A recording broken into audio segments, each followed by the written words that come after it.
apa kabar? Hari ini kita akan membahas perawatan cabai di musim hujan. Perawatan cabai di musim hujan tentu berbeda dengan musim kemarau. Di musim hujan, kita sebagai petani cabai tentu akan dihadapkan dengan berbagai penyakit yang menyerang tanaman, mulai dari bercak daun, antraknos, busuk batang, busuk ranting, dan layu fusarium.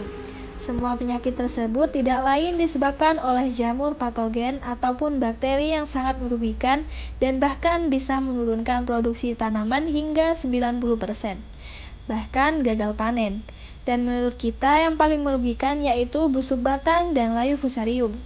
Busuk batang disebabkan oleh bakteri yang menyerang tanaman pada bagian batang dan membuat tanaman mati seketika. Sedangkan layu fusarium biasanya menyerang pada bagian perakaran tanaman. Ciri-ciri layu fusarium biasanya tanaman akan terlihat segar di pagi hari dan layu di siang hari. Kemudian terlihat segar kembali pada sore hari. Hal ini berlangsung kurang lebih 1 minggu sampai tanaman mati total. Nah, jadi sebelum penyakit tersebut menyerang tanaman kita, alangkah baiknya kita melakukan pencegahan. Dan pencegahan di sini kita menggunakan Trichoderma. Trichoderma berfungsi sebagai biofungisida yang akan mengurangi infeksi jamur pada tanaman. Trichoderma juga dapat berfungsi sebagai pupuk biologis yang akan membuat tanah lebih sehat, subur, dan bebas jamur. Trichoderma bisa mengurai bahan organik yang ada di dalam tanah sehingga dapat dimanfaatkan oleh tanaman. Penggunaan Trichoderma sebaiknya kita aplikasikan sejak awal karena Trichoderma butuh waktu untuk berkembang di dalam tanah dan melindungi tanaman. Kita aplikasikan Trichoderma mulai dari pembibitan atau semai, kemudian sebelum tanam, dan setelahnya kita rutin aplikasikan Trichoderma minimal 1 bulan sekali.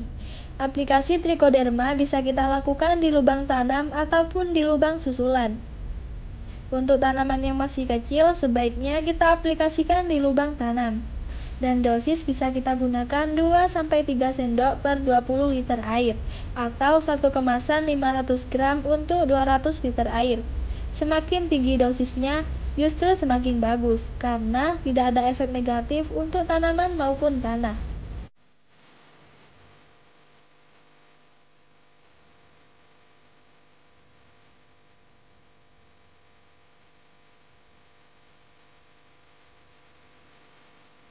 Dengan penggunaan agen hayati Trichoderma, menurut kita sangat efektif untuk mencegah segala penyakit yang menyerang tanaman, karena kita selalu menggunakan Trichoderma setiap kali penanaman, mencegah lebih baik daripada mengobati.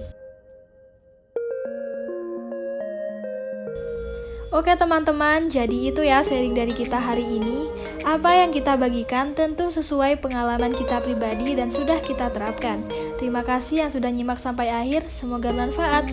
Tetap semangat, kurangi sambat, Gusti berkahi.